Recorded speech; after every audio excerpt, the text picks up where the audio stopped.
Coming to you from sunny Orlando, Florida, welcome to the Paperstac podcast, where we cover current topics in the note industry, give you tactics for your note business, and talk with industry leaders to make you a better note investor. And now, your hosts, Brett Berkey and Rick Allen. Hello and welcome to another episode of the Snackable series. I'm here with Rick Allen. Paper snacks. Paper snacks. We're doing another paper snack. I think it's funny. We called it paper snacks a while ago, a long time ago. And then somebody in the comments said paper snacks. And they're like, Eleanor, I think.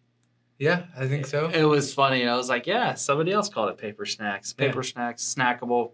Anyways, we're here for paper snacks. What do we got today? The paper snack today is the deal with title reports and CFDs. Now, we all know title reports? Title insurance. Title insurance. I'm sorry. Title insurance and CFDs. So, a lot of people don't know, but title insurance is transferable on a mortgage. So you do transfer that when you purchase. And a deed of trust. And a deed of trust. So when you purchase a mortgage or a deed of trust anywhere on Paperstac or off, that title is transferable. Some people do like to get a new title policy for weird reasons. I don't know. Maybe we can answer that. If it's already there, it's already being transferred. I don't know why you need more. But with the CFD, that's a whole different ball of wax.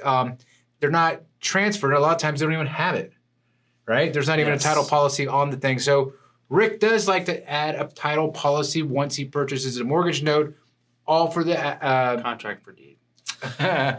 Contract for deed, just to add value. So, let's break it into why is there not a title policy with contract for deeds from the get-go. All right, so let's just talk a little bit about title policies. Pretty much if you've ever bought a mortgage note or mortgage note or a deed of trust, and it was originated by Institutional Capital, Bank of America, Wells, somebody along those lines, Citi, you're going to get an insurance policy. It's a lender's policy. And those lender's policies, they have language in there for its successors and or assigns. And you'll see it ISAOA, its successors and or assigns.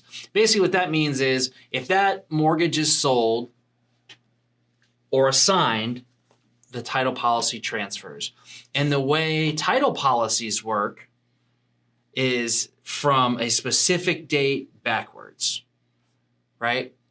So for instance, I bought a house, the lender got a policy, and I closed on April 1st. What the title company is saying is when they issue the title policy, from April 1st of that day that I close backwards, they're saying title is clear, which is a little bit different than, that's actually a lot different than, property hazard insurance, which is from a specific date forward, as long as your policy is in stake. So for instance, you would never buy a hazard policy on your house and try to claim a hurricane damage that happened 3 months prior to that. It doesn't work like that. You would never crash your car and then 3 months later get insurance and try to claim your car crash on that insurance. That's just, or if you're, trying to do illegal stuff, maybe, but that's just not how it works. So hazard insurance is from a specific date forward. Title insurance is from a specific date backwards. So that's why it can transfer over with a mortgage or a deed of trust because you're never changing the deed. The deed is not changing hands. Now, if you look at a contract for Where's the deed? The deed, that's how whoever the owner of the property is, that's how they're titled to the property. It's the deed. So where is the deed? It's been recorded in public record. Okay. So a deed always gets recorded in public record. That's how you know that person owns they're the one on title to the house. Now, in a contract for deed or a land contract, how it typically works is the person who owns the property is making a loan or giving somebody a contract for the deed. Once they pay off the contract, they then get the deed, right? So if I want to go sell that, I'm selling the contract for deed to a new investor, but I'm also transferring the actual deed, the title of the property. Which is the quitclaim deed, right? Which is the quitclaim deed, or you could do a warranty deed or a special warranty deed, but typically it's a quitclaim deed. What's the difference between those? So like a quitclaim deed is you're just like signing it over Here they go. They're taking the deed as is, where is, with anything. A warranty deed is saying you're warranting that there's clear title on the deed, and then a special warranty deed has different provisions in there. I'm not an attorney, so you should go look that up or talk to an attorney if you want the exact legal descriptions, but that's a high level kind of the difference. So when you're buying a contract for deed, title is changing, right? There wouldn't typically be a title insurance policy. There might be. I will put them on there. But if you remember, I just said a title insurance policy is from a specific date backwards. So an old title policy wouldn't cover you if you're buying a contract for deed.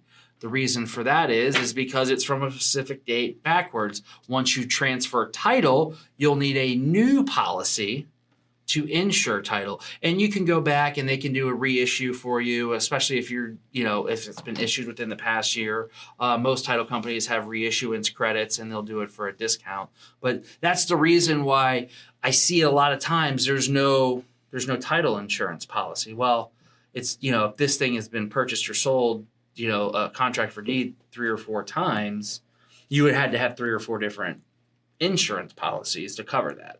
So for the people that are buying contracts for deeds, it's a very good idea to get one. Like it should go, buy the contract for deed on Paperstac, send it to your servicer to get it boarded, give them the stuff they need, the assignment of seller's interest and the quitclaim deed. Then after that, get it over to get recorded and get it over to get the title policy. Right. So what I would do is, obviously the servicing gets set up. You're going to have the loan serviced. I would pull a title report, make sure I'm comfortable with title. And then what I would do is I would talk to a specific title company, maybe it's Priority, who writes nationwide or mostly nationwide policies, and say, look, I'm buying this contract for deed. I'm going to be having the deed in my name. Can you write me a title policy? They'll probably say, yes, I can, but I have to do it once the deed has been recorded. And the reason they can't do that before the deed has been recorded is because a title policy shows who's on title. And it shows from 1 point backwards. So if they write the policy before you record the deed, it would do you no good. Yeah, because you wouldn't actually... There's not insuring you for anything. So you need to make sure that you're getting the insurance policy. They'll say yes, but you want to say, okay, great. The deed is recorded. Let them know. Send them the money. Boom. Done. You got a title policy. Interesting. Is that something that the BAG network handles? The BAG network. Recording no, title policies? Title policies. I don't know. That's Brett's asking this because not too long ago we just had Dickie Baldwin of the BAG network on there, and he I'm sure he does. Yeah, title policies. We have nationwide title company we work with, so yeah, but title insurance is something you should get. If you buy a mortgage, here's a kind of little a gotcha that you may see on the mortgage side or the deed of trust side. So there's an insurance policy or a title policy there, a lender's policy. You're buying it, great. It's going to transfer over to you. Now, maybe their loan was written for $140,000, right? Mm-hmm. And there's a title policy for $140,000. But sometime between 2008 and 2012, they fell behind on their mortgage, and then they ended up getting a loan modification, and the new loan modification now has the principal balance at $190,000, right? So your title is only covered up to $140,000. $140,000. So in that instance, you may want to get a new policy to cover it. So how would you catch that?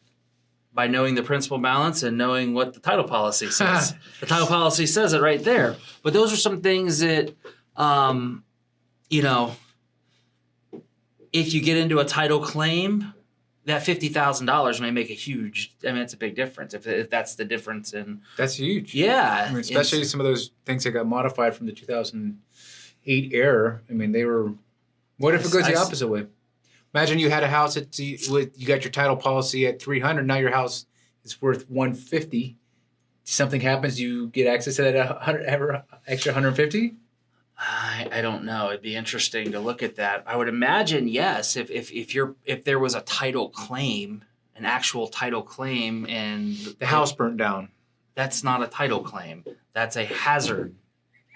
That's a different This insurance. is why we do the podcast, so I can learn as well with you. This is a different insurance policy. That's hazard insurance. That's hazard insurance, which is from a specific date forward.